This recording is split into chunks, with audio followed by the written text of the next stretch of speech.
Today the biggest updates come from Romania. Eastern Europe's repair corridors have quietly become as decisive as the front lines, where battered convoys vanish behind workshop doors and reemerge on battlefield horizons. Now, as the massive flow of armor refuses to fade and is revived against all odds, Romania does it again and steps in where attrition directly leads to collapse. Romania has recently massively expanded its role by repairing damaged Western APCs from the Ukrainian battlefield. Recently, Romania has opened a new repair shop for Ukraine's German-made Marder infantry fighting vehicles right on the border. For the approximately 200 Marders active in Ukraine, this means faster repair times and more battlefield action, supporting the boots on the ground. Prior to this development, Romanian involvement centered largely on transit, storage and limited technical assistance tied to training and refurbishment of select systems. Most heavy repair work on Western-supplied armored personnel carriers was either conducted inside Ukraine under wartime constraints or routed back to original donor states and manufacturers. What is new is the expansion of dedicated repair infrastructure on Romanian territory. On top of that, additional workshops are being discussed to receive other battle-damaged Western AFVs, conduct structural and mechanical restoration, and return them to service faster. Repairs inside Ukraine still form the first layer of the recovery chain. Field workshops and domestic defense facilities handle light to moderate damage by replacing optics and communication suites.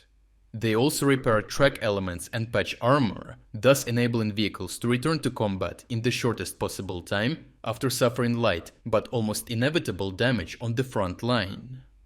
This forward repair capacity is vital during active operations, where even a few days without armored mobility can generate negative battlefield outcomes, such as a larger number of casualties due to a lack of fire support or protected transportation and evacuation.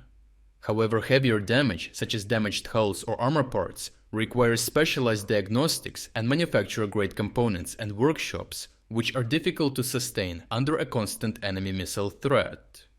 Routing such vehicles to a large repair hub outside Ukraine preserves the survivability of the repair infrastructure itself while enabling deeper structural restoration, allowing for the repair of heavily damaged vehicles. Placing that hub on Ukraine's border rather than across the Atlantic in the United States, for example, compresses transport time, reduces logistical strain, and accelerates turnaround cycles, setting the stage for sustained armored regeneration. The logic behind establishing external repair hubs is designed to save time. Restoring combat-damaged vehicles is significantly faster and cheaper than waiting for new ones to be produced. By cycling damaged Western APCs to Romanian facilities, Ukraine ensures that vehicles damaged on the battlefield can actually return to it instead of being written off. The effect compounds over time with sustained vehicle availability, enabling more predictable rotation schedules and maintaining assault readiness. This allows for better planning and flexibility for operations on the ground. As a result, Western equipment remains in the fight rather than being written off or reduced to spare parts inventories. This carries both material and strategic value centered on the preservation of Western vehicles as complete combat systems. Repaired Western APCs are thus not lost due to their general superiority and interoperability with NATO standard logistics and communications. Reducing damaged vehicles to spare parts may sustain others in the short term, but it permanently contracts the overall fleet. Each cannibalized hull becomes a one-time resource rather than a regenerable asset. By restoring vehicles instead of stripping them, Ukraine protects the long-term mass of its Western armored inventory. In this context, repair sustains both the qualitative edge of Western platforms and the quantitative strength needed to offset attrition.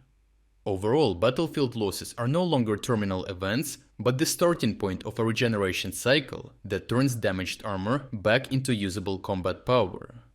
This dynamic stabilizes Ukraine's armored capacity by reducing the gap between losses and returns, allowing mechanized formations to maintain more consistent vehicle strength over time.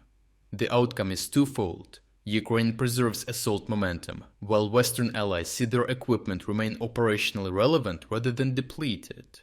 What emerges is not merely maintenance, but an adaptive regeneration system designed to keep Ukrainian armored warfare capacity continuously in motion and at the most effective levels possible. If you would like to explore other key developments today that we couldn't cover in this video, make sure to visit our interactive news map. The link to our interactive map is in the description below. Thank you for watching this update, and a special thanks to everyone already following our interactive map.